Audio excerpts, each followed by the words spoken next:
नमस्कार दोस्तों, आप सभी का स्वागत है। आज की ये मोटिवेशनल स्टोरी ईमानदारी का फल ईमान का ज्ञान बताएगी। एक बार जरूर सुने तो चलिए शुरू करते हैं। काफी समय पहले की बात है। प्रतापगढ़ नाम का एक राज्य था। वहाँ का राजा बहुत अच्छा था, मगर राजा को एक सुख नहीं था। वो यह कि उसके पास कोई भी संतान नहीं थी और वह चाहता था कि अब वह राज्य के अंदर से ही किसी योग्य बच्चे को गोद ले, ताकि वो उसका उत्तराधिकारी बन सके और आगे की बागडोर को सुचारू रूप से चला सके।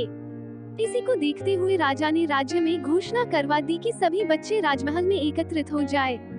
ऐसा ही हुआ। राजा ने सभी बच्चों को पौधे लगाने के लिए भिन्न भिन्न प्रकार के बीज दिए और कहा कि अब हम 6 महीने बाद मिलेंगे और देखेंगे कि किसका पौधा सबसे अच्छा होगा।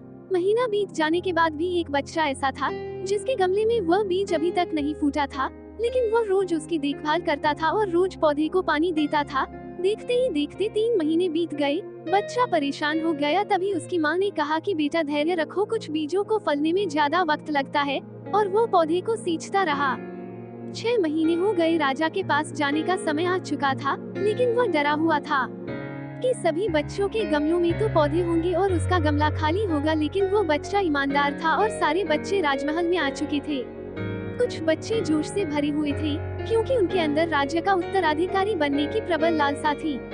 अब राजा ने आदेश दिया, सभी बच्चे अपने अपने गमले दिखाने लगे, मगर एक बच्चा सहमा हुआ था क्योंकि उसका गमला खाली था। तभी राजा की नजर उस गमले पर गई। उसने पूछा, तुम्हारा गमला तो खाली है? तो उसने कहा, लेकिन मैंने इस गमले की 6 महीने तक देखभाल की है।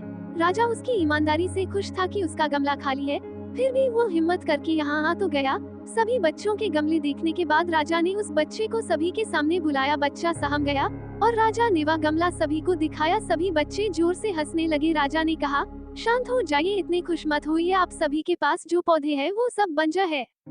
आप चाहे कितनी भी मेहनत कर ले, उनसे कुछ नहीं निकलेगा। लेकिन असली बीज यही था। राजा उसकी ईमानदारी से बेहद खुश हुआ और उस बच्चे को राज्य का उत्तराधिकारी बना दिया गया।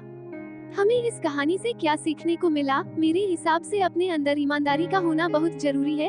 अगर हम खुद के साथ ईमानदार हैं, तो जीवन के किसी न किसी पड़ाव में सफल हो ही जाएंगे, क्योंकि हमारी औकात हमें ही पता होती है। हम खुद को पागल बनाकर खुद का ही नुकसान करते हैं।